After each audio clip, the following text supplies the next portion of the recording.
सिद्धये सदैव पार्वतीपुत्ररणनाशं करोतु मे त्रिपुरस्य वधात् पूर्वं शम्भुना सम्यगर्चितः सदैव पार्वतीपुत्ररणनाशं करोतु मे हिरण्यकश्यपादिनां वधार्थे विष्णुनार्चितः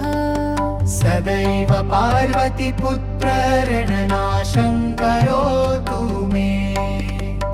महिषस्य वधे देव्या गणनाथ प्रपूजितः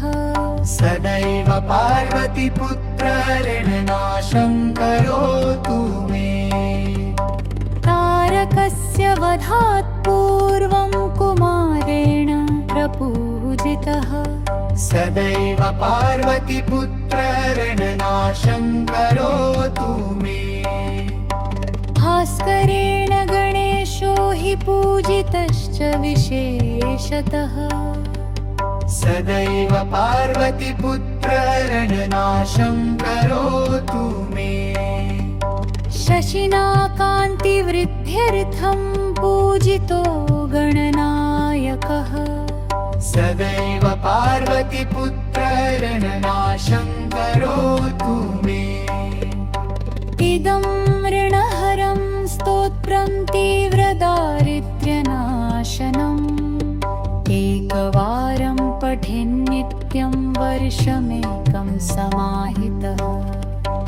दारिद्र्यं दारुणं त्यक्त्वा कुबेरसंतां व्रजेत् फलदोऽयं महास्तोत्रं सर्वसिद्धिप्रदायकम्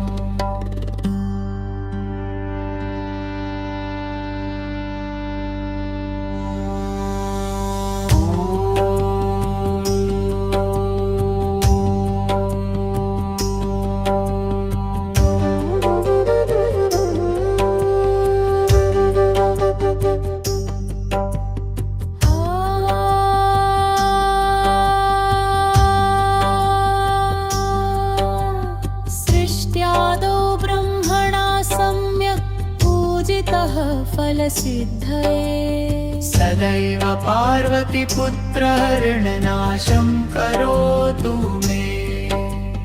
सदैव पार्वतीपुत्ररणनाशं करोतु मे सदैव पार्वतीपुत्ररणनाशं करोतु मे हिरण्यकश्यपादिनां वधार्थे विष्णुनार्चितः सदैव पार्वतीपुत्ररणनाशं करोतु मे महिषस्य वधे देव्या गणनाथ प्रपूजितः सदैव पार्वतीपुत्ररणनाशं करोतु मे तारकस्य वधात् पूर्वं कुमारेण प्रपूजितः सदैव पार्वतीपुत्ररणनाशं करोतु मे भास्करेण गणेशो हि पूजितश्च विशेषतः सदैव पार्वतीपुत्ररणनाशं करोतु मे शशिना कान्तिवृद्ध्यर्थं पूजितो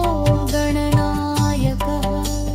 सदैव पार्वतीपुत्ररणनाशं करोतु मे